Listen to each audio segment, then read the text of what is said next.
Hello students, good afternoon. Myself Lokush Mishra. जैसा कि आप लोग जानते हैं, आप लोगों को सोशल साइंस पढ़ाते हैं क्लास 9th का। और सोशल साइंस में क्लास 9th में हम आप लोगों को पढ़ा रहे थे पॉलिटिकल साइंस वाली बुक का पार्ट कॉन्स्टिट्यूशनल डिजाइन। क्या पढ़ा रहे थे आप लोगों को? पॉलिटिकल साइंस का पार्ट क्या था? Constitutional design. ठीक है, जिसका कि पहला लेक्चर आप लोगों को पढ़ा चुके हैं। ठीक है, और आज जो है स्टार्ट करेंगे सेकेंड लेक्चर। ठीक है, सेकेंड लेक्चर, पहले लेक्चर में जो है हम लोगों ने देखा था जो कॉन्स्टिट्यूशनल डिजाइन था साउथ अफ्रीका का, कि उन्होंने कैसे जो है अपने आप को इंडिपेंडेंट किया। ब्लैक एंड वाइट को लेकर के जो डिस्क्रिमिनेशन था उन सब से वो फ्री हुए और वर्ल्ड का फाइनेस्ट कॉन्स्टिट्यूशन साउथ अफ्रीका ने दिया, नेल्सन मंडेला वगैरह के बारे में। ठीक है, ये सब सारी चीज़ें पहले लेक्चर में हुआ था। आज सेकेंड लेक्चर में हम लोग जहाँ से ख़त्म किए थे उसी के आगे स्टार्ट करेंगे। और सेकेंड लेक्चर में हम लोग अब देखेंगे making of the Indian constitution. ठीक है, क्या स्टार्ट करेंगे? Making of the Indian constitution. तो इंडियन कॉन्स्टिट्यूशन के बारे में और उसके फॉर्मेशन या मेकिंग जो वर्ड आया है कि making of the Indian constitution, तो इंडियन कॉन्स्टिट्यूशन के बारे में हम लोग देखते हैं। ठीक है, डिस्कशन ऑन इंपॉर्टेंट टॉपिक्स। इसको देखिए, पूरा आपका एक तरह से नोट्स पूरा तैयार है, कंप्लीट एक नोट्स है। अगर आपके एग्जामिनेशन में 5 मार्क्स के क्वेश्चन आते हैं तो जो नोट्स आप देखिए, पॉइंट टू पॉइंट जो है मैं बनाया हूँ, उसी को हम लोग डिस्कस करेंगे, उसी पे बात करेंगे। और ये आप नोट कर सकते हैं, आपके बिल्कुल काम का है। ठीक है, बिल्कुल प्रिपेयर, एक तैयार नोट्स है। तो पहला टॉपिक जो है क्या है कि पहला पॉइंट है डिस्कशन ऑन इम्पॉर्टेंट टॉपिक। ठीक है, इसमें देखिए 1928 Motilal Nehru and 8 other Congress leader drafted a constitution for India. मतलब क्या यहाँ पे है? पहला पॉइंट जो है कि कॉन्स्टिट्यूशन ऑफ इंडिया, इंडिया के कॉन्स्टिट्यूशन के लिए 1928 में पहला काम हुआ था। किसके लीडरशिप में हुआ था? मोतीलाल नेहरू के लीडरशिप में हुआ था। और इन्होंने एक ड्राफ्ट तैयार किया जिसे नेहरू रिपोर्ट के नाम से जानते हैं। किसके नाम से जानते हैं? नेहरू रिपोर्ट के नाम से। जिसको तैयार करने वाले जो लीडर थे वह थे मोतीलाल नेहरू, और अदर जो है 8 कांग्रेस के लीडर और थे। यह उस समय की बात है 1928, जब इंडिया में साइमन कमीशन आया था ब्रिटिश गवर्नमेंट की तरफ से इंडिया के कॉन्स्टिट्यूशन का ड्राफ्ट बनाने के लिए। तो वह साइमन कमीशन इंडिया आया था और उसका काम था कि इंडिया के कॉन्स्टिट्यूशन के लिए या इंडिया के लिए अलग से रूल रेगुलेशन बनाने के लिए कुछ काम किया जाए, कुछ करना था उनको, एक ड्राफ्ट तैयार करना था। क्योंकि वह सब सारे ब्रिटिशर्स थे और ब्रिटिश गवर्नमेंट द्वारा जो है अपॉइंट किए गए थे। तो कांग्रेस ने इंडिया के कॉन्स्टिट्यूशन के लिए इंडियंस लीडर्स के द्वारा एक अपनी कमेटी बनाई जिसके लीडर थे मोतीलाल नेहरू। और 28 में यह फॉर्मेशन हुआ। 1929 में नेहरू ने अपनी रिपोर्ट दिया। तो पहला काम जो है यह था कॉन्स्टिट्यूशन के फॉर्मेशन में कि मोतीलाल नेहरू के लीडरशिप में 1928 में पहला कॉन्स्टिट्यूशन जो है एक बनाया गया इंडिया के लिए। ठीक है, at the Karachi season, Indian national Congress का जो कराची में अधिवेशन हुआ था, कब हुआ था? 1931 में हुआ था। कब हुआ था? 1931 में हुआ था। ठीक है, और ये जो नेहरू रिपोर्ट था, नेहरू रिपोर्ट जो था उसमें डिस्कस किया गया उस अधिवेशन में, कांग्रेस के लीडर्स द्वारा उस अधिवेशन में, कि इंडिया का कॉन्स्टिट्यूशन जो है वह किस तरह से बने, उस पर बातें की गई। और ये जो कॉन्स्टिट्यूशन बनाया गया जिसपे कि डिस्कस कराची सेशन 1931 में हुई इंडियन नेशनल कांग्रेस के, उस कॉन्स्टिट्यूशन में जो मेन इंपॉर्टेंट चीज़ें थी, जो कि आप देखिए तो वह आज के कॉन्स्टिट्यूशन में भी है, जो BR अम्बेडकर और उनकी टीम के द्वारा बनाया गया इंडिया का कॉन्स्टिट्यूशन, उसमें भी ये चीज़ें हैं जो कि मोतीलाल नेहरू के लीडरशिप में नेहरू रिपोर्ट में थी। फॉर एग्जाम्पल क्या था? यूनिवर्सल एडल्ट फ्रेंचाइज, ठीक है, right to freedom and equality की बात की गई थी, राइट्स ऑफ माइनॉरिटी की बात की गई थी। ये सब कुछ इंपॉर्टेंट टॉपिक थे जिस पे डिस्कस किया गया और यह सब सारी चीज़ें जो है इस नेहरू रिपोर्ट में थी। और आप ध्यान दीजिए, universal adult franchise, right to freedom, right to equality, rights of minorities, यह सभी चीज़ें जो है वह आज के इंडियन कॉन्स्टिट्यूशन में भी हैं। ठीक है, बात समझ में आई। तो ये पहला काम यह हुआ, तो पहला टॉपिक यह जो यह रहेगा पहला पॉइंट में, तो डिस्कस जो हुआ फर्स्ट टाइम हुआ इन चीज़ों पे हुआ नेहरू रिपोर्ट के बिहाफ पर। उसके बाद और आगे बढ़ते हैं, और क्या हुआ, इंस्टीट्यूशनल इवोल्यूशन, ठीक है, इंस्टीट्यूशनल इवोल्यूशन। इसमें कि 1937 में इलेक्शन फॉर प्रोविंशियल लेजिस्लेटिव, किसका, provincial legislature and ministers where held all over British India. Second point मैं बता रहा हूं कि the Indian constitution adopted many institutional details and procedure from colonial law like the government of India act 1935। यह चीज ध्यान दीजिएगा यहाँ पे। पहले सेकेंड पॉइंट पे हम लोग बात करते हैं, क्या लिखा है कि गवर्नमेंट ऑफ इंडिया एक्ट 1935, ठीक है। आप लोग क्लास 8 में पढ़े होंगे round table conference, Simon commission report अपना पेश करता है ब्रिटिश पार्लियामेंट को, और राउंड टेबल कॉन्फ्रेंस पहला, दूसरा, तीसरा, 3 राउंड टेबल कॉन्फ्रेंस होते हैं।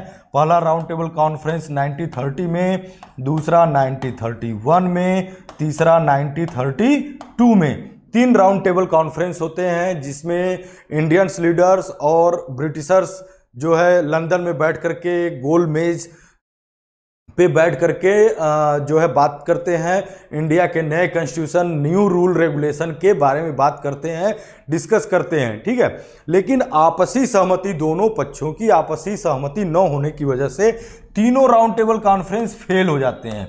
फेल होने का मतलब कि दोनों की सहमति के अकॉर्डिंग कुछ नया जो है कॉन्स्टिट्यूशन नहीं बन पाता है।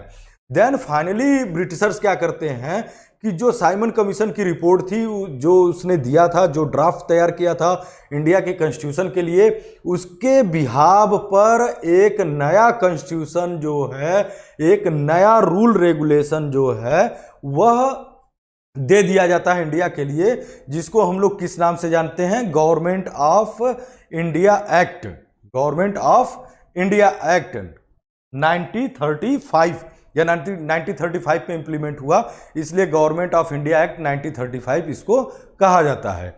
इसी नए रूल रेगुलेशन और कॉन्स्टिट्यूशन के बिहाफ पर जो प्रोविंशियल लेजिस्लेचर थे उसके लिए इलेक्शन होते हैं। यह चीज यहाँ पे एक चीज और ध्यान दीजिएगा, यहाँ पे लिखा है कॉलोनियल लॉ, तो चूंकि ब्रिटिश कॉलोनी थी तो ब्रिटिशर्स द्वारा ही यह लॉ दिया गया था, यह एक्ट बनाया गया था, government of India act 1935 act बनाया गया था। जब इंप्लीमेंट हुआ तो यह क्या बन गया, लॉ बन गया, ठीक है। जब तक वह इंप्लीमेंट नहीं है तब तक एक्ट है, और जब इंप्लीमेंट हो गया तो वह क्या बन गया, कानून बन जाता है। तो यही लॉ और एक्ट में थोड़ा डिफरेंसेस होता है कि हम लोग एक्ट कहते हैं फिर कहते हैं लॉ। तो जब तक वह इंप्लीमेंट नहीं है वह एक्ट है, जो ड्राफ्ट तैयार किया गया है रूल रेगुलेशन के लिए वह क्या है, एक्ट है। जब वह इंप्लीमेंट हो जाता है तो वह कानून बन जाता है, लॉ बन जाता है, ठीक है।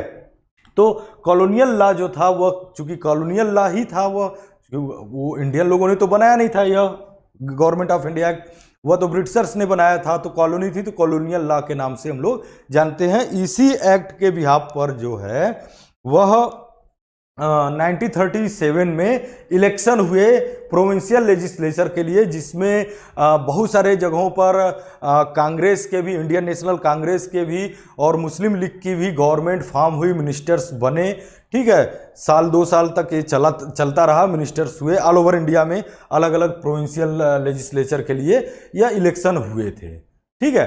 तो दूसरा चीज़ तो यह हुआ।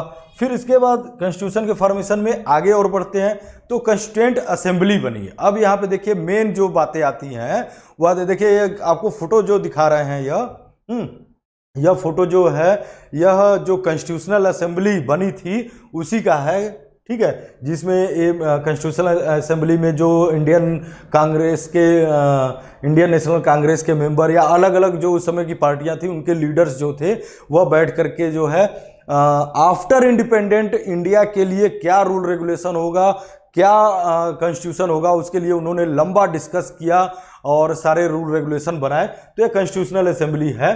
तो कॉन्स्टिट्यूशनल असेंबली बनी, ठीक है। Election of the constitutional assembly के लिए इलेक्शन हुए। इलेक्शन कब हुए, जुलाई 1946 में। जैसा कि आप लोगों को बताया था कि 1945 एक इम्पॉर्टेंट डेट है इंडियन हिस्ट्री के लिए भी और वर्ल्ड हिस्ट्री के लिए भी, कि 1945 में सेकेंड वर्ल्ड वार खत्म होता है। सेकेंड वर्ल्ड वार 1939 से 1945 तक चलता है। 1945 में सेकेंड वर्ल्ड वॉर खत्म हो जाता है। खत्म होने के बाद ब्रिटिश गवर्नमेंट के पास इतनी ताकत नहीं रहती है कि वह क्योंकि इंडिया पे वह रूल रेगुलेशन जोर जबरदस्ती से अपनी आर्मी के बदौलत ही कर रहे थे, बट उनकी आर्मी खत्म हो चुकी थी, वह पावरलेस हो चुके थे। और इंडिया में उस समय का सिचुएशन यह था कि Indian national army Subhash Chandra Bose के द्वारा बनाया गया इंडियन नेशनल आर्मी का इतना इफेक्ट था, इतना प्रभाव था कि सेकेंड वर्ल्ड वॉर के ख़त्म होने के बाद ब्रिटिश गवर्नमेंट जो है उसने डिसाइड किया कि अब हमें यहाँ से चले ही जाना चाहिए। ठीक है, 45 के पहले नहीं, 1945 के पहले कभी भी ब्रिटिश गवर्नमेंट ने यह डिसाइड या कह सकते हैं यह सोचा ही नहीं था कि नहीं हम जाएंगे, इंडिया को इंडिपेंडेंट करके हम चले जाएंगे, छोड़ करके चले जाएंगे। उन्होंने कभी नहीं डिसाइड किया, कभी उनके मन में रहा नहीं ब्रिटिशर्स के। लेकिन 45 के वर्ल्ड वार खत्म होने के बाद और इंडियन नेशनल आर्मी के प्रभाव की वजह से, उनकी ताकत की वजह से ब्रिटिशर्स को जो है यह देश छोड़ करके जाना पड़ा। अगले 2 साल के अंदर उन्होंने इंडिया को इंडिपेंडेंट भी कर दिया, 47 में इंडिपेंडेंट कर दिया, छोड़ करके चले गए, है ना। तो 45 के बाद यह समझ में आ गया कि ठीक है ब्रिटिशर सब यहाँ से जाने के लिए तैयार है। तो जब ये चले जाएंगे यहाँ से तो यहाँ के लिए क्या रूल रेगुलेशन होगा, कैसे यहाँ पे काम होगा। तो जब तक ये चले नहीं जाते हैं या जब तक इंडिया का नया कॉन्स्टिट्यूशन बन करके तैयार नहीं होता और इम्प्लीमेंट नहीं होता, तब तक एक कॉन्स्टिट्यूशनल असेंबली रहेगी जो कि काम करेगी फ्री इंडिया के लिए क्या बनाना है, रूल रेगुलेशन या कॉन्स्टिट्यूशन या तमाम तरह की जो भी एक्टिविटी है उनके लिए आफ्टर इंडिपेंडेंट क्या करना होगा। तो एक कॉन्स्टिट्यूशनल असेंबली बनाई जाती है जिसके लिए बाकायदा एक इलेक्शन होता है। वह इलेक्शन होता है, देखिए 1946 में एक इलेक्शन होता है। ठीक है, जुलाई 1946 में कॉन्स्टिट्यूशनल असेंबली के इलेक्शन होता है। चूंकि उस समय इंडिया और पाकिस्तान का पार्टीशन नहीं हुआ था, तो कांग्रेस और मुस्लिम लीग जो कि 2 मेजर पॉलिटिकल पार्टियां थी उस टाइम में, तो कांग्रेस और मुस्लिम लीग दोनों मिलकर के जो है कॉन्स्टिट्यूशनल असेंबली के इलेक्शन में पार्टिसिपेट करती हैं। और बाकी अलग अलग स्टेट से, अलग अलग जगहों से इलेक्ट होकर के लोग आते हैं। चूँकि एक बहुत डाइवर्सिटी है इंडिया में, कल्चर को लेकर, रिलीजन को लेकर के, तो अलग अलग जगहों से लोगों को इलेक्ट करके यहाँ पे लाया गया, नॉर्थ ईस्ट साउथ सारे स्टेट से लेकर के। और इसका इलेक्शन हुआ 1946 में जुलाई में। और इसकी पहली मीटिंग जो थी, फर्स्ट मीटिंग जो है वह 9 दिसंबर 1946 को हुई। ठीक है, कब हुई?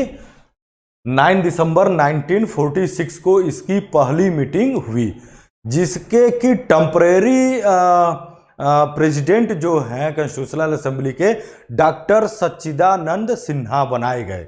नाम याद रखिएगा, यहाँ पे मैं मेंशन नहीं किया हूँ ताकि आप लोगों को याद भी रहे, सुनिए भी, कुछ समझिए भी। सब कुछ मेंशन ही नहीं करना है कि हम सब मेंशन करके सब आपको दे दिए, पका पकाया दे दिया, आप खा लिए। तो कुछ सुनिए, कुछ समझिए, कुछ पढ़िए, कुछ यहाँ पे जो लिखा हुआ है उसको देखिए, है ना। तो पहली मीटिंग कब होती है कॉन्स्टिट्यूशनल असेंबली की? 9 दिसंबर 1946 को, जिसके टेम्परेरी प्रेसिडेंट कौन बनते हैं?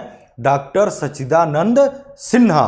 ओके, देन इसकी सेकेंड मीटिंग जो है वह 11 दिसंबर 1946 को होती है। ठीक है, ध्यान दीजिएगा, पहली मीटिंग जो है 9 दिसंबर को होती है, जिसके टेम्परेरी प्रेसिडेंट जो है या अध्यक्ष डॉक्टर सच्चिदानंद सिन्हा बनाए जाते हैं। लेकिन आफ्टर 2 डेज 11 दिसंबर 1946 को कॉन्स्टिट्यूशनल असेंबली की सेकेंड मीटिंग होती है। और इस सेकेंड मीटिंग में परमानेंट प्रेसिडेंट चुन लिए जाते हैं, इलेक्ट कर लिए जाते हैं।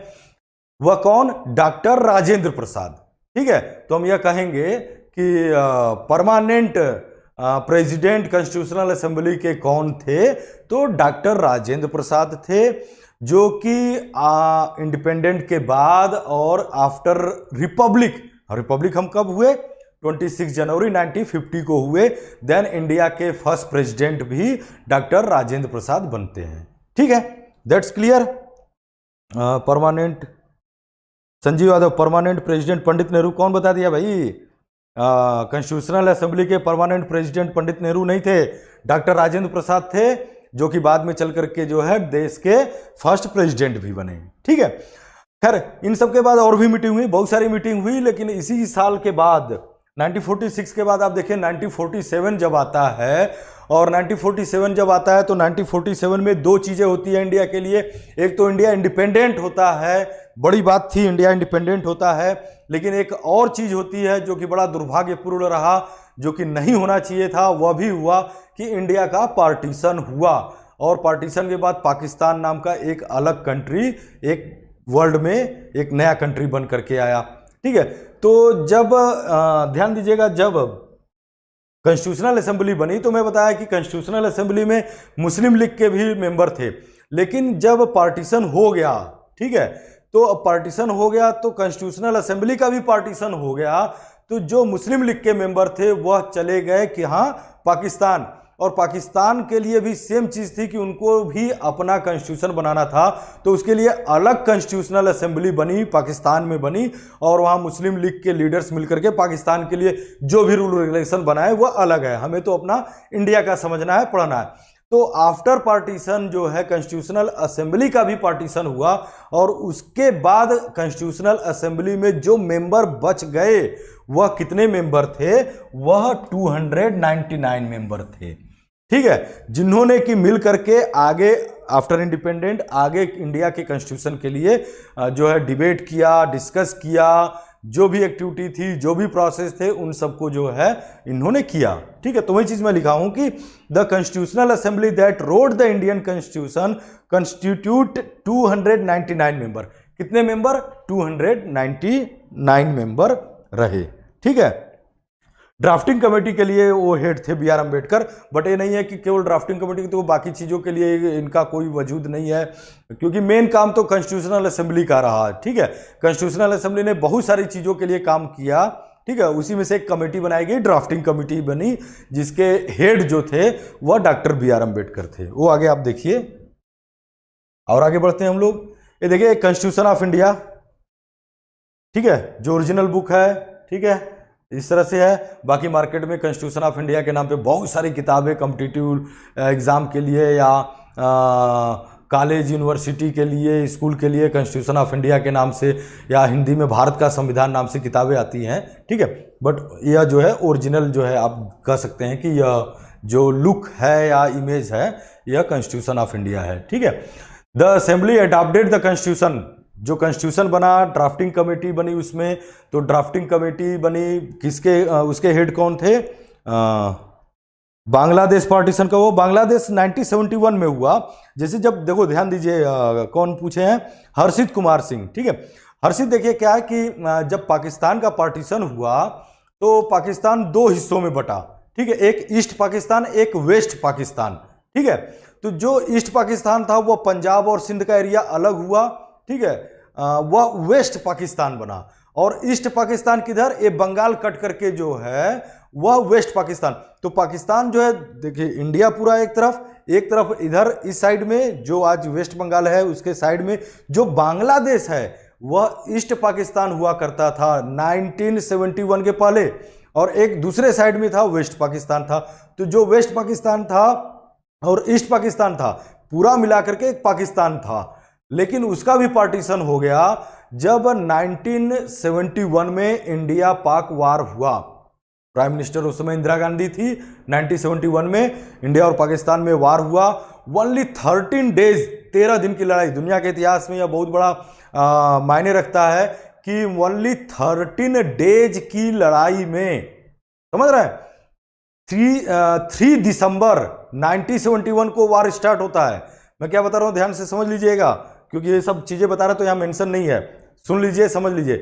3 दिसंबर 1971 को वार स्टार्ट हुआ इंडिया पाकिस्तान का, और 16 दिसंबर 1971 को इंडिया के सामने पाकिस्तान ने सरेंडर कर दिया। उसके मोर देन 90,000 जो आर्मी थी, 90,000, मोर देन 90,000 आर्मी जो थी उसने सरेंडर कर दिया था इंडिया के सामने।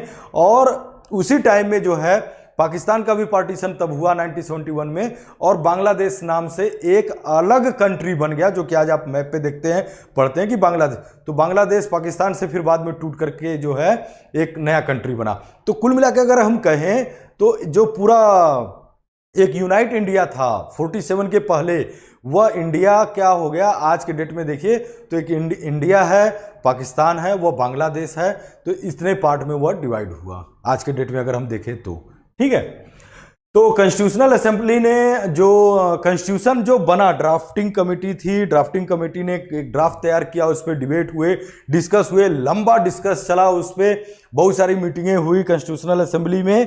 ठीक है, और कॉन्स्टिट्यूशन फाइनली बन करके तैयार जब हो गया तो उसे कॉन्स्टिट्यूशनल असेंबली ने एडॉप्ट किया।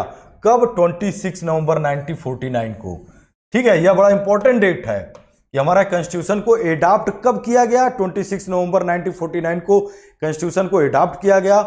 इस डेट को 26 नवंबर को हम कॉन्स्टिट्यूशन डे के नाम से भी कह सकते हैं कि यह हमारे देश का जो है एक जैसे हम लोग बहुत सारी चीज़ों को सेलिब्रेट करते हैं कि यह डे वह डे है ना, जैसे रिपब्लिक डे है, इंडिपेंडेंट डे है, कॉन्स्टिट्यूशन डे 26 नवंबर कॉन्स्टिट्यूशन डे, क्योंकि उसी दिन कॉन्स्टिट्यूशन को एडॉप्ट किया गया।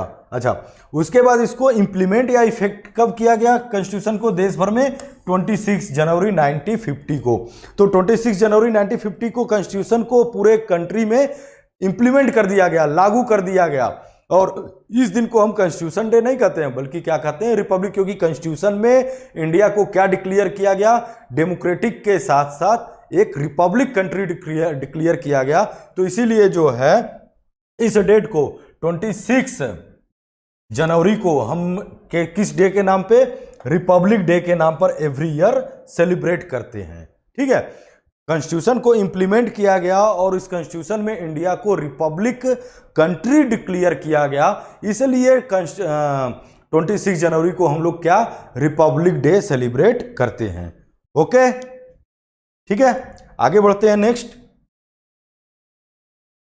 ड्राफ्टिंग कमेटी के बारे में, जैसा कि अभी हम लोग बात कर रहे थे ना, तो ड्राफ्टिंग कमेटी क्योंकि जो ड्राफ्ट तैयार करना था, ठीक है, कॉन्स्टिट्यूशन का, तो उसके लिए एक अलग कमेटी बनाई गई, ड्राफ्टिंग कमेटी।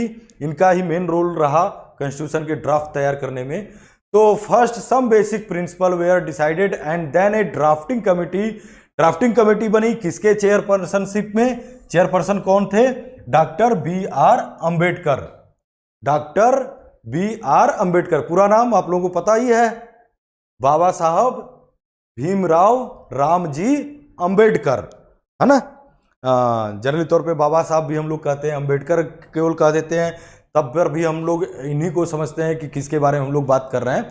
बट पूरा नाम डॉक्टर बाबा साहब एज ए रिस्पेक्ट हम लोग लगाते हैं, बाबा साहब भीमराव रामजी अम्बेडकर इनका पूरा नाम रहा। ठीक है, जो कि ड्राफ्टिंग कमेटी जो बनी कॉन्स्टिट्यूशनल असेंबली के द्वारा, जो ड्राफ्टिंग कमेटी बनी उसके चेयरपर्सन थे। ठीक है, the members of the drafting committee completed the work. जो मेंबर थे, देखिए ध्यान दीजिएगा, इसमें डॉक्टर B.R. अम्बेडकर अब प्लस 7 लोग और थे, है ना, 7 लोग और थे। तो इन सब लोगों ने मिल करके जो है ड्राफ्टिंग को, जो कॉन्स्टिट्यूशन का ड्राफ्ट था उसको कंप्लीट किया, बना करके तैयार किया।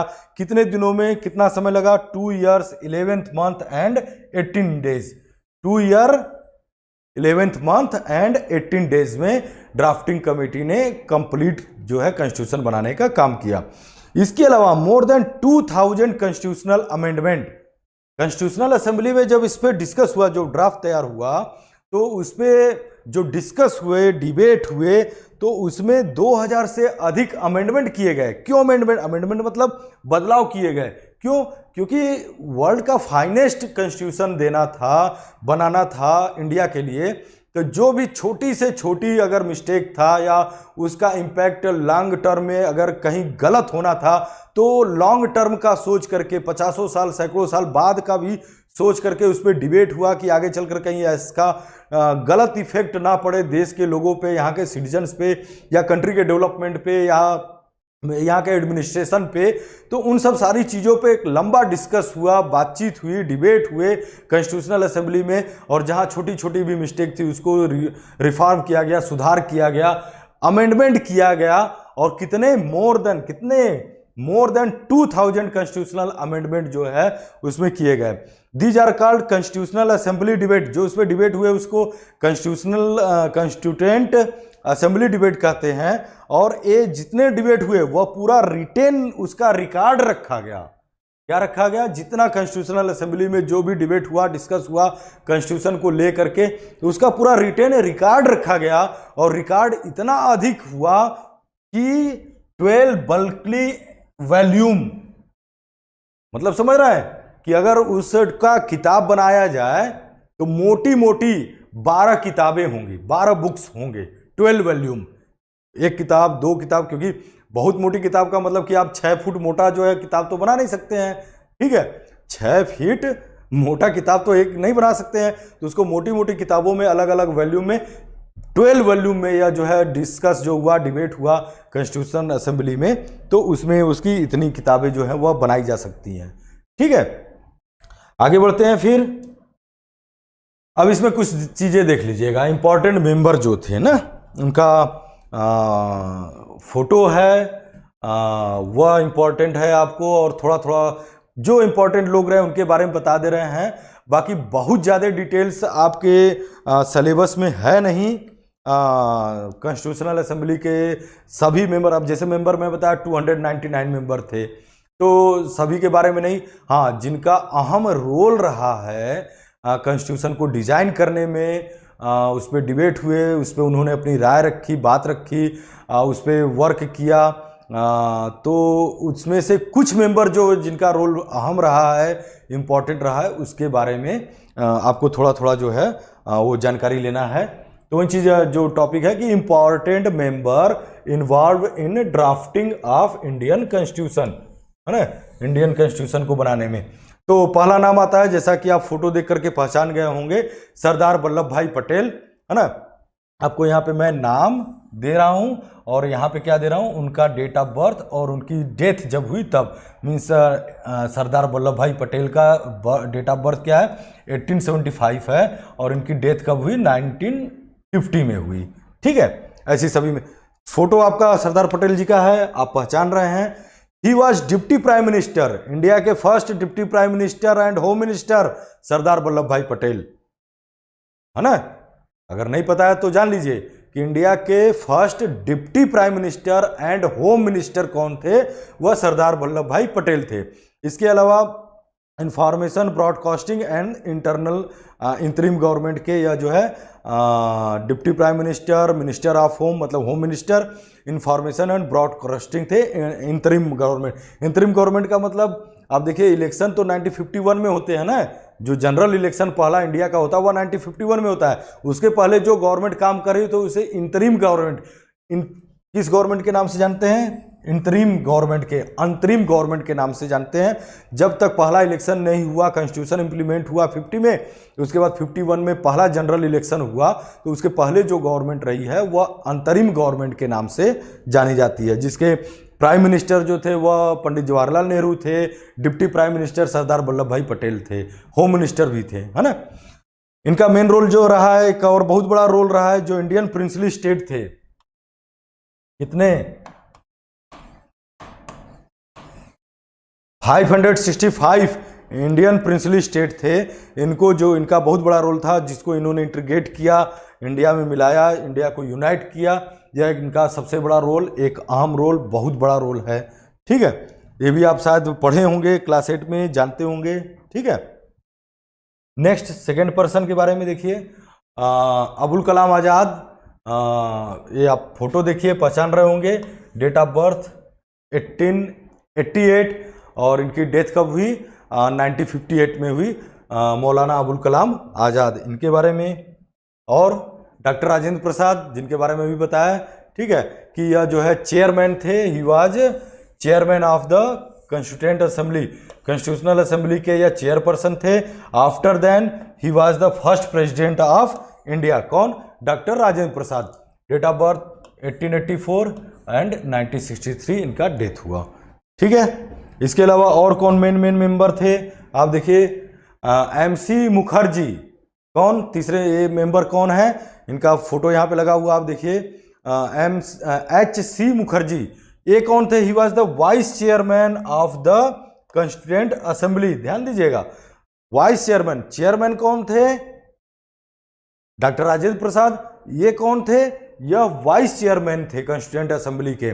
इसके अलावा member of all Indian Christian council, member थे ऑल इंडिया क्रिश्चियन काउंसिल के और member of the Bengal legislative assembly, Bengal legislative assembly के ये मेंबर थे। ठीक है, इनका अहम रोल रहा। इसके अलावा एक नाम और आता है जी दुर्गाबाई देशमुख। क्या नाम? जी दुर्गाबाई देशमुख, 1909 to 1981। ठीक है। अच्छा, इन लोगों के बारे में डिटेल मैं आपको नहीं बता रहा हूँ, बाकी जैसे इनका है तो इनके बारे में तो नथिंग कुछ नहीं बता रहा हूँ, क्योंकि मैं बताया कि बहुत लेंदी हो जाएगा, इतना डिटेल आपको पढ़ना नहीं है, जानना नहीं है 9th के सिलेबस के अकॉर्डिंग। बट आप लोग अगर इंटरेस्टेड होंगे तो इन सभी लोगों के बारे में आप जान सकते हैं। खैर पूछ हमसे भी सकते हैं, डाउट क्लियरिंग वाले ऑप्शन से जाकर के जिनके बारे में जो जानना होगा आप पूछ सकते हैं। अदरवाइज बेस्ट मेथड भी आपके पास है, इंटरनेट का ज़माना है, गूगल है, गूगल से आप सर्च करके इनके बारे में जो है डिटेल इन्फॉर्मेशन ले सकते हैं, इनके बारे में आप जान सकते हैं। ठीक है। नेक्स्ट बलदेव सिंह पंजाब से आते हैं। ठीक है, जैसे मैं आपको बताया था ना कि अलग अलग ईस्ट वेस्ट नॉर्थ साउथ सभी जगह से, प्रिंसली स्टेट वगैरह से, सब जगहों से सभी मेंबर्स को जो है इलेक्ट किया गया था, जो 299 मेंबर थे कंस्टिट्यूएंट असेंबली के। तो ये पंजाब को रिप्रेजेंट कर रहे थे कौन? बलदेव सिंह, 1901 to 1961। इसके अलावा डॉक्टर भीमराव, देखिए आपको पूरा नाम यहाँ लिखे हैं, doctor Bhimrao Ramji Ambedkar, 1891 to 1856, 1891 to 1856। ठीक है। He was chairman of the drafting committee. किसके चेयरमैन थे यह? ड्राफ्टिंग कमिटी जो बनी उसके चेयरमैन कौन थे? डॉक्टर BR अंबेडकर थे। और जनरली तौर पे हम लोग यह जानते हैं और मानते भी हैं कि जो हमारा कॉन्स्टिट्यूशन बना उसके बनाने में सबसे बड़ा जो रोल था वह डॉक्टर BR अंबेडकर था। इसलिए फादर ऑफ इंडियन कॉन्स्टिट्यूशन भी हम डॉक्टर भीमराव अंबेडकर जी को कहते हैं कि फादर ऑफ इंडियन कॉन्स्टिट्यूशन कौन थे? वह डॉक्टर BR अंबेडकर थे। ठीक है। इसके अलावा social revolutionary thinker and agitator against caste division and caste based inequality. Caste system जो देश में था उसके अगेंस्ट इन्होंने काम किया। सोसाइटी में जो कास्ट को लेकर के डिस्क्रिमिनेशन था उसके लिए काम किया। और समाज में, सोसाइटी में आफ्टर इंडिपेंडेंट इन्होंने जो कानून बनाया कॉन्स्टिट्यूशन में, उसमें कास्ट बेस्ड डिस्क्रिमिनेशन था उसको हटा दिया, बैन कर दिया।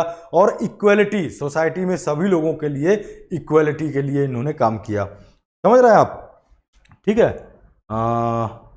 हाँ बिल्कुल, बलदेव सिंह डिफेंस मिनिस्टर थे। ठीक है। मैं बताया, आप लोग बाद में, अभी जो मैं बता रहा हूँ उस पर आप फोकस करिए। जो जान रहे हैं लोगों के बारे में अच्छी बात है, डिटेल जानना है, पढ़ना है तो आपके पास आप बुक्स का भी हेल्प ले सकते हैं। नहीं मतलब केवल NCERT नहीं, मार्केट में जैसे BR अंबेडकर के बारे में जानना है तो मार्केट में बहुत सारी बुक्स अवेलेबल हैं। आप किताबों लेकर के BR अंबेडकर जी के बारे में पढ़िए, इनके बारे में पढ़िए। उन बहुत सारे लोग हैं जो जिनसे हम लोग इंस्पायर्ड हो सकते हैं, उन लोगों के बारे में पढ़िए, समझिए आप। और अदरवाइज दूसरा ऑप्शन आपके पास है, गूगल का ऑप्शन है, गूगल से भी बहुत सारी चीज़ों की इंफॉर्मेशन आपको मिल सकती है। बट बेटर होगा कि आप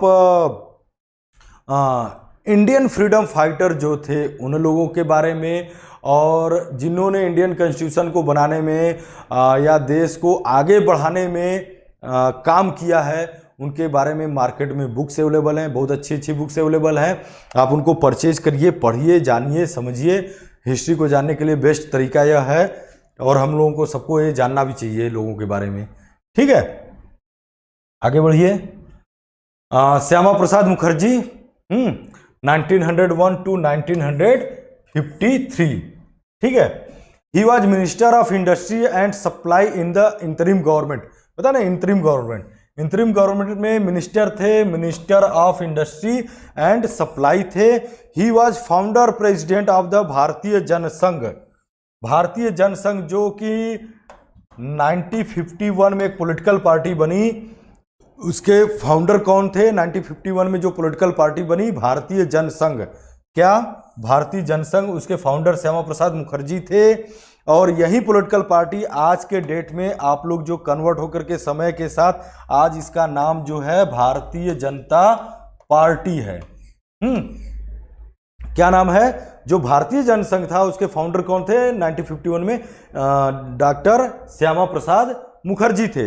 यही पार्टी बाद में जो है आज के समय में जो है हम अगर कहें तो यह बीजेपी भारतीय जनता पार्टी के नाम से जानी जा रही है। ठीक है, इन्होंने कश्मीर जो कि उसमें आर्टिकल 370 लगा करके और कश्मीर का इंटीग्रेशन अलग तरीके से इंडिया में किया गया, जैसा कि सरदार पटेल ने बाकी का किया था उस तरह से नहीं हुआ, अलग तरीके से हुआ। और बहुत सारी जैसे कश्मीर आर्टिकल 370 या 35A आर्टिकल 35A जो कि आज खत्म कर दिया गया लेकिन लंबे समय तक रहा, इसका इन्होंने जबरदस्त विरोध किया।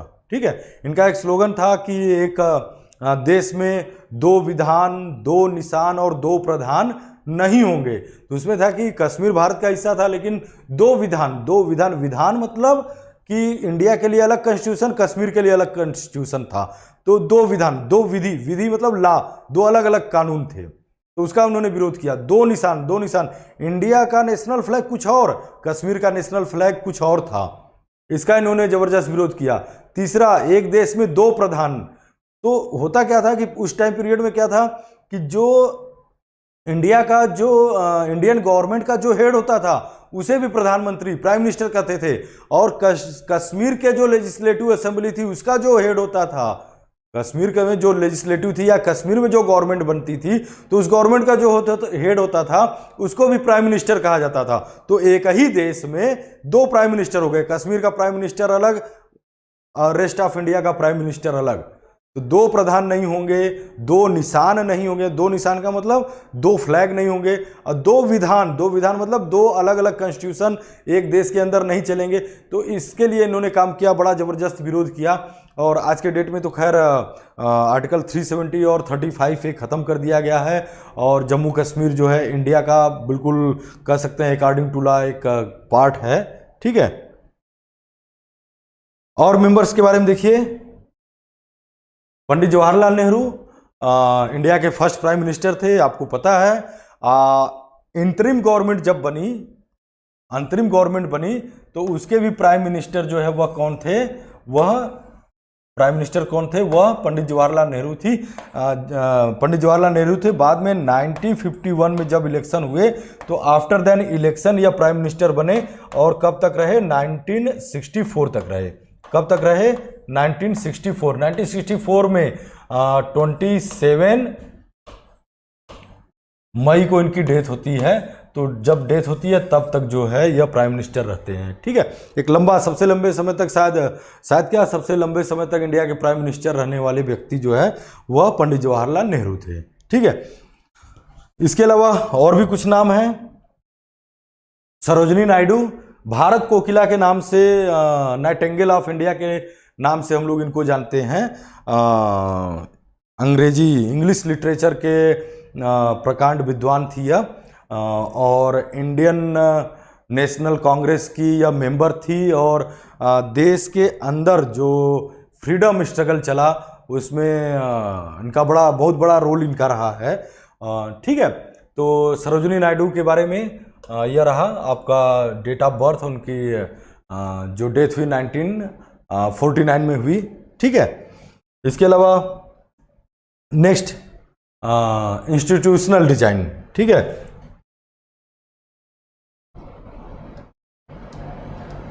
नेक्स्ट जो है वह इंस्टीट्यूशनल डिजाइन, जो ओवरऑल है इसमें जो इंडिया का कॉन्स्टिट्यूशन बना। देखिए इस चैप्टर में ओवरऑल जो है इंडिया के कॉन्स्टिट्यूशन में के बारे में इतना तो आप लोग जानते ही हैं कि इंडिया का जो कॉन्स्टिट्यूशन है वह क्या है कि रिटेन कॉन्स्टिट्यूशन है, वर्ल्ड का लार्जेस्ट कॉन्स्टिट्यूशन है और वर्ल्ड का बेस्ट कॉन्स्टिट्यूशन है। ठीक है, तो इस कॉन्स्टिट्यूशन में बहुत सारी चीज़ें हैं, पूरा डिटेल लिखा है। वर्ल्ड का लार्जेस्ट है तो हर चीज़ के बारे में डिटेल लिखा हुआ है। जो ओरिजिनल कॉन्स्टिट्यूशन था उसमें कुल टोटल 395 आर्टिकल थे। कितने आर्टिकल थे 395 आर्टिकल थे, और लगभग मैक्सिमम आर्टिकल जो है वह कई सेक्शन में डिवाइड था। जैसे आर्टिकल नंबर, मान लीजिए आर्टिकल नंबर हम कहें कि आर्टिकल नंबर जो है 15 है या 16 है या 18 है, तो आर्टिकल नंबर 18 है तो 18 सेक्शन में डिवाइड है, section A, section B, section C, section D, इस तरह से। तो काफ़ी डिटेल्स जो है और लार्जेस्ट कॉन्स्टिट्यूशन यह बनता है। तो उतना डिटेल तो हम आपको यहाँ पे सिलेबस में है नहीं कि पूरा पढ़ाना है या जानना है, बट इस कॉन्स्टिट्यूशन में जो मेन थीम था इस कॉन्स्टिट्यूशन का, या इसका कंक्लूजन करें कॉन्स्टिट्यूशन में, तो जो मेन बातें निकल करके आती हैं जो इस कॉन्स्टिट्यूशन में शामिल किया गया वह क्या थी, ठीक है, उसके बारे में देखिएगा कि इन इट्स वर्किंग, किसके वर्किंग में कॉन्स्टिट्यूशनल डिजाइन हुआ या इंस्टीट्यूशनल डिजाइन हुआ, उसमें 3 मेजर एस्पेक्ट थे, 3 major aspect, first, second, third. First पे ध्यान दीजिए, फर्स्ट की क्या बात कर रहे हैं। It lays down the procedure for choosing person to govern that country, that is about election. Constitution में किया गया इलेक्शन होगा और इलेक्शन में लोग पार्टिसिपेट करेंगे, यहाँ के सिटीजन पार्टिसिपेट करेंगे और वह अपने गवर्नमेंट को चूज करेंगे और इलेक्ट करेंगे। ठीक है, बात समझ में आई। पहली बात क्या किया गया इंडियन डेमोक्रेसी के लिए कि इंडिया एक डेमोक्रेटिक कंट्री होगा, कॉन्स्टिट्यूशन में उन सारी चीज़ों को मेंशन किया गया, और क्या कि इलेक्शन होंगे और इलेक्शन के थ्रू यहाँ के सिटीजन्स जो हैं वह अपने देश के लिए गवर्नमेंट को इलेक्ट करेंगे। यह पहली बात। दूसरी बात, इट्स डिफाइन कर रहा है क्या, who will have how much power to take the decision. ध्यान दीजिएगा, पहले चैप्टर में भी इस पे मैंने डिस्कस किया हुआ है, तो यहां पर भी वो बातें निकल करके आ रही हैं। हाँ, क्या who will have how much power, किसके पास कितनी पावर होगी टू टेक डिसीजन, डिसीजन लेने के लिए डिसीजन कौन लेगा और किसके पास कितना पावर होगा या कितना राइट्स होगा, तो उसको सेपरेट किया गया, अलग अलग किया गया, डिस्ट्रीब्यूट किया गया पावर को, किसमें, एक्सिक्यूटिव, लेजिस्लेटिव और ज्यूडिशरी में। एक्सिक्यूटिव विधायिका, लेजिस्लेटिव एक्सिक्यूटिव कार्यपालिका, लेजिस्लेटिव को क्या कहते हैं विधायिका, ज्यूडिशरी न्यायपालिका, जो कि ज्यूडिशरी क्या है हमारे कंट्री में, ज्यूडिशरी इंडिपेंडेंट है, इंडिपेंडेंट वे में काम कर रही है। इंडिपेंडेंट वे में काम करेगी तभी तो जो जजमेंट होगा वह फ्री एंड फेयर होगा, तो ज्यूडिशरी को इंडिपेंडेंट किया गया है। ठीक है, और जो पावर है उसको डिस्ट्रीब्यूट किया गया, अलग अलग किया गया है, एक्सिक्यूटिव, लेजिस्लेटिव और जुडिशरी में 3 में डिवाइड किया गया। तीनों के अपने अलग अलग पावर हैं, अलग अलग राइट है, तीनों का ज्यूरिडिक्शन जो है वह अलग अलग है। ठीक है, और तीसरी बात जो है वह क्या है, तीसरी बात है कि it puts limits to what the government can do by providing some rights to the citizen that can not be violated, these are called fundamental right. Class 8 में फंडामेंटल राइट्स के बारे में आप लोग पढ़े हैं। ठीक है, क्लास 8 में फंडामेंटल राइट्स के बारे में आप लोगों ने पढ़ रखा है। तो यही चीज तीसरे बात जो है वह कह रहा है कि it puts limits to what the government can do by providing some right. Government जो है वह लोगों को कुछ बेसिक राइट्स देता है। ठीक है, क्या देता है, कुछ बेसिक राइट्स देता है। जैसे कि आपको उसमें देखिए जब साउथ अफ्रीका वाला आपको पढ़ा रहे थे फर्स्ट लेक्चर में, तो था कि वहाँ के लोगों के जो वहाँ के सिटीजन्स थे सबको इक्वल राइट्स नहीं था, तो राइट ही नहीं था। तो जब राइट नहीं था तभी तो वहाँ पे सब चीज़ें जो है गड़बड़ चल रही थी, डिस्क्रिमिनेशन था, रेशियल बेस्ड डिस्क्रिमिनेशन था, पार्थिएड सिस्टम था, रंग भेद की नीतियाँ वहाँ पर जो है काम कर रही थी, सभी लोगों को इक्वल राइट्स नहीं था। तो गवर्नमेंट की तरफ से जो है तमाम जो है राइट्स जो है दिए गए, कॉन्स्टिट्यूशन में शामिल किए गए, जिसको हम लोग जो है क्या कहते हैं, फंडामेंटल राइट कहते हैं। और यह जो फंडामेंटल राइट है वह गवर्नमेंट के द्वारा या किसी इंस्टीट्यूट के द्वारा या किसी पर्सन के द्वारा किसी भी तरह से यह जो है वायलेट नहीं हो सकता है। क्या नहीं हो सकता है, वायलेटेड नहीं हो सकता है, मतलब उसको हटाया नहीं जा सकता है, ख़त्म नहीं किया जा सकता है। समझ रहे हैं, तो जो फंडामेंटल राइट है, और यह फंडामेंटल राइट कॉन्स्टिट्यूशन में बड़ा इंपॉर्टेंट है। यह आर्टिकल नंबर 12 से स्टार्ट होता है और आर्टिकल नंबर 35 तक लगभग जो है ये जो है डिटेल्स लिखा हुआ। वैसे एक्चुअल में अगर काउंट करें तो फंडामेंटल राइट आर्टिकल नंबर 14 से लेके आर्टिकल नंबर 32 तक है, और इसमें भी 32 जो है सबसे इम्पॉर्टेंट है। और इतना इम्पॉर्टेंट है आर्टिकल नंबर 32 इंडियन कॉन्स्टिट्यूशन का कि डॉक्टर B.R. अम्बेडकर इसको क्या कहे हैं, कहें this is the soul of Indian constitution, भारतीय संविधान की आत्मा है। समझ लीजिए कि मतलब इतना बड़ा लार्जेस्ट कॉन्स्टिट्यूशन उन्होंने लिखा, लेकिन उस सभी में जो है मेन जो है, जैसे ह्यूमन बॉडी है तो ह्यूमन बॉडी है तो कहते हैं जो आत्मा है वही मेन, आत्मा निकल गई तो यह जो बॉडी है वह डेड बॉडी हो जाती है, तो मेन जो है वह आत्मा है, सोल है। तो मेन जो है वह इंडियन कॉन्स्टिट्यूशन का क्या है, वह सोल क्या है, वह आत्मा क्या है, डॉक्टर B.R. अम्बेडकर कहते हैं वह आर्टिकल नंबर 32 है। ठीक है, जैसा कि आप लोग पढ़े हैं इंडियन कॉन्स्टिट्यूशन का फंडामेंटल राइट आप लोगों ने पढ़ा है, तो उसमें आर्टिकल नंबर 32 पढ़ा होगा, क्लास 8 में पढ़े हैं आप लोग ना। ठीक है, तो यह 3 मेजर एस्पेक्ट्स जो है वह इंडियन कॉन्स्टिट्यूशन के थे। इसमें एक चीज और हम लोग देख लेते हैं, द प्रेम्बल है ना, प्रेम्बल हिंदी में क्या पढ़ेंगे इसको,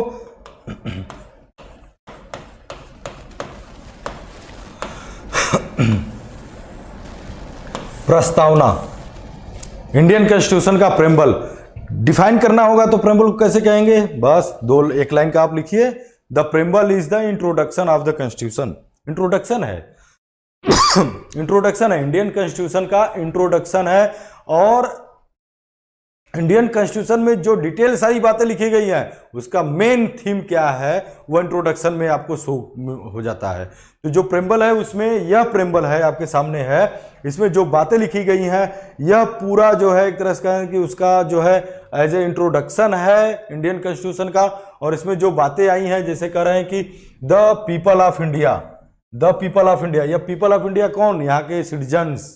ठीक है, और इंडिया को क्या डिक्लेयर करते हैं, डिक्लेयर करते हैं सेवरियन कंट्री है, सोशलिस्ट है, सेकुलर है, डेमोक्रेटिक है और रिपब्लिक है। सेवरिजिन, इसका मतलब हुआ कि इंडिया जो है अपने इंटरनल और एक्सटर्नल अफेयर के लिए जो भी डिस्कस करना है या डिसाइड करना है या जो करना है उसके लिए इंडिपेंडेंट है, किसी आउटर पावर का कोई राइट्स नहीं कि वह यहाँ के इंटरनल अफेयर में या एक्सटर्नल अफेयर में इंटरफेयर करे। मतलब कोई दूसरा देश जो है यहाँ के जो भी काम धंधे हैं या कोई रूल रेगुलेशन है या जो भी है एक्टिविटीज है, गवर्नमेंट जो भी स्टेप ले रही है किसी चीज को करने के लिए, उसमें कोई बाहरी देश, कोई दूसरा देश जो है किसी भी प्रकार का इंटरफेयर नहीं कर सकता है। दूसरा सोशलिस्ट, समाजवाद। समाजवाद, यहाँ सोशलिस्ट का हिंदी क्या होता है, समाजवाद। समाजवाद का यहाँ पे मतलब यह है कि सोसाइटी में सभी लोगों को इक्वल ट्रीट किया जाएगा, सोसाइटी में सभी लोगों को इक्वल ट्रीट किया जाएगा।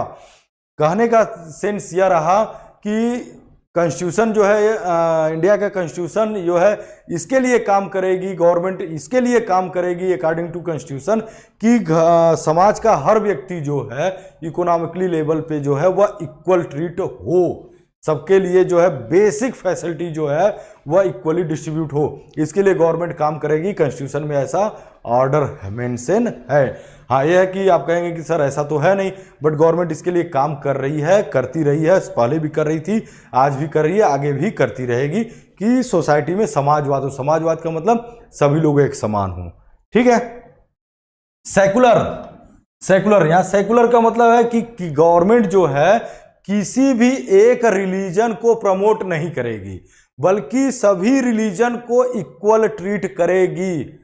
तो इसीलिए इंडिया में अकॉर्डिंग टू रिलीजन कोई ऑफिशियल रिलीजन नहीं है कि नहीं, इंडिया में पॉपुलेशन किसी एक कम्युनिटी की सबसे अधिक है तो वो रिलीजन ऑफिशियल रिलीजन हो गया। जैसे कि पाकिस्तान में जो है इस्लाम जो है वहाँ का ऑफिशियल जो है रिलीजन है, बट इंडिया में ऑफिशियल रिलीजन इंडिया का नहीं है, बल्कि इसको सेकुलर कंट्री जो है डिक्लेयर किया गया है कि सभी रिलीजन जो है एक इक्वल है, सभी रिलीजन एक बराबर है, चाहे उस रिलीजन के फॉलोअर्स की पॉपुलेशन का चाहे अधिक हो या कम हो या बहुत कम हो, लेकिन सभी रिलीजन को जो है वह इक्वली ट्रीट होंगे। ठीक है। इसके अलावा डेमोक्रेटिक, डेमोक्रेटिक होने का मतलब कि यहाँ पे जो गवर्नमेंट होगी वह इलेक्टेड होगी, जो गवर्नमेंट होगी वह क्या होगी, इलेक्टेड होगी। रिपब्लिक कंट्री है इंडिया जो है, डेमोक्रेटिक और साथ ही साथ क्या है, रिपब्लिक कंट्री है। रिपब्लिक कंट्री होने का सेंस क्या है कि जो इंडिया का हेड होगा, हेड ऑफ द इंडिया, तो हेड ऑफ द इंडिया कौन है, प्रेसिडेंट हमारे यहाँ होता है, ठीक है, वह भी इलेक्टेड होगा। जो प्रेसिडेंट होगा वह भी क्या होगा, इलेक्टेड बॉडी होगी, वह हेरिडेटरी सिस्टम से नहीं आएगा जैसा कि मोनार्क सिस्टम में होता था, या आज के डेट में भी देखिए। तो इंग्लैंड का आपको एग्जांपल बताएं तो इंग्लैंड जो है वह डेमोक्रेटिक कंट्री है बट रिपब्लिक नहीं है। डेमोक्रेटिक क्यों है इंग्लैंड, डेमोक्रेटिक क्यों है, क्योंकि वहाँ की जो गवर्नमेंट होती है वह वहाँ के सिटीजन्स द्वारा इलेक्टेड होती है। बट रिपब्लिक क्यों नहीं है, क्योंकि इंग्लैंड का जो हेड होता है वह प्रेजेंट टाइम में कौन है, वहाँ की क्वीन है, क्वीन एलिजाबेथ सेकेंड है। वह इलेक्टेड बॉडी नहीं है, वह हेरिडेटरी सिस्टम से आई है, और आगे भी एलिजाबेथ सेकेंड के बाद अगर कोई होगा तो उनके फैमिली का कोई मेंबर जो होगा वह इंग्लैंड का हेड हो जाएगा। बट इंडिया में ऐसा नहीं है। डॉक्टर राजेंद्र प्रसाद इलेक्टेड बॉडी, उसके बाद जो भी प्रेसिडेंट बने हैं सबका इलेक्शन होता है, टाइम ड्यूरेशन होता है 5 ईयर्स का, वो होते हैं। आज के डेट में जो है, इसके पहले जो है प्रणब मुखर्जी थे, अभी इलेक्शन हुआ रामनाथ कोविंद है, उसके बाद फिर इलेक्शन होगा, कोई और आएगा। तो रिपब्लिक का सेंस यह है कि जो हेड होगा कंट्री का वह भी इलेक्टेड होगा, ठीक है। वैसे हमारे कंट्री में जो सोशलिस्ट वाला समझ नहीं आया, हर्षित ध्यान दीजिएगा, हिस्ट्री में सेकेंड चैप्टर जो है वो आपको पढ़ाना है, सोशलिज्म एंड रशियन रिवॉल्यूशन। तो जो सोशलिज्म है, सोशलिज्म मतलब समाजवाद, ठीक है, सोशलिस्ट मतलब समाजवादी, जो उस आइडियोलॉजी, एक आइडियोलॉजी है, यह बहुत बड़ी आइडियोलॉजी है। तो हिस्ट्री वाला जब चैप्टर आप लोग पढ़ेंगे ना, socialism and the Russian revolution, उसमें यह चीज़ें को अब जो है डिटेल पढ़ना है तो उसमें ज़्यादा क्लियर होगा। यहाँ पे उस चीज़ को पढ़ाएंगे तो फिर वहाँ पे क्या पढ़ाएंगे ना, तो डिस्कस जो है उस पर जो है उसमें हिस्ट्री वाले जो है चैप्टर में किया जाएगा, देन आपको क्लियर समझ में आ जाएगा। तो यहाँ जो है आप सोशलिस्ट को अभी रहने दीजिए ना। तो ये रिपब्लिक हो गया। इसके अलावा क्या कर रहा है, सभी सिटीजन्स को क्या दिया जा रहा है, जस्टिस, लिबर्टी, इक्वालिटी, फेडरनिटी। ध्यान दीजिएगा, जस्टिस हिंदी में क्या पढ़ना, न्याय, सोशल लेवल पे, इकोनॉमिक लेवल पे और पॉलिटिकल लेवल पे जस्टिस सबको दिया जाएगा। लिबर्टी, यहां लिबर्टी का मतलब क्या है, आजादी, ठीक है, किस चीज की, थॉट्स, सोचने की आजादी, एक्सप्रेशन, जो आप एक्सप्रेस करना चाहते हैं, चाहे वह बोल करके चाहे लिख करके, उसका बिलीफ, फेथ एंड वर्शिप, आपका फेथ, जिस फेथ में आपका बिलीव करते हैं, जो भी बिलीव करते हैं, जिसमें बिलीव करते हैं उसकी आज़ादी। आप बिलीव करते हैं गॉड को तो ठीक है, नहीं करते हैं तो भी ठीक है। आप अलग अलग रिलीजन है, जिसमें आपका बिलीव है वो उसको उस पर विश्वास करिए, ठीक है। आप खुदा को मानते हैं, भगवान को मानते हैं, जीसस क्राइस्ट को मानते हैं, गुरु पर्व मनाते हैं, जिस पे जो भी है करते हैं तो भी ठीक है, नहीं करते हैं तो भी। आप साईं बाबा को मानते हैं, ठीक है, आप कबीर को मानते हैं, ठीक है, आप नानक को मानते हैं, ठीक है, आप आदि शंकराचार्य को मानते हैं, उनके आइडियोलॉजी बिलीव करते हैं, जिस भी आइडियोलॉजी पे आप बिलीव करते हैं आप उसके लिए आज़ाद है, ठीक है। वर्शिप, पूजा करना, वर्शिप मतलब प्रार्थना करना, पूजा करना, अलग अलग तरीके हैं, ठीक है। इस्लाम में अलग तरीका है, हिंदुइज्म में अलग है, क्रिश्चियनिटी में अलग है, सिखिज्म में अलग है, बौद्धिज्म में अलग है। वर्शिप करने के मेथड जो है वो अलग अलग है, तो उसकी आज़ादी है देश के अंदर, आप जैसे इच्छा हो वैसे अपना वर्शिप करिए, ठीक है। इसके अलावा इक्वालिटी है, यहाँ पे सभी इंडियन सिटीजन्स में इक्वालिटी है, ठीक है। इक्वालिटी है कि यह जो है सभी लोगों को आगे बढ़ने की इक्वल अपॉर्चुनिटी प्रोवाइड करता है। किसी भी बिहाव पर इनइक्वालिटी नहीं होती है, किसी भी बिहाव पर अकॉर्डिंग टू लॉ जो है सभी लोग क्या हैं, इक्वल हैं। कानून जो बना है देश का वह सबके लिए इक्वल है, इक्वल ट्रीट होते हैं, चाहे वह गरीब हो, चाहे अमीर हो, चाहे जिस भी रिलीजन या कास्ट का हो, ठीक है, वह चाहे मेल पर्सन हो चाहे फीमेल पर्सन हो, सबके लिए जो है इक्वली ट्रीटमेंट होता है। तो यह इक्वलिटी जो है प्रोवाइड होता है। फेटर्निटी, भाईचारा, हिंदी में क्या कहते हैं, भाईचारा, आपस में मिलजुल करके रहना।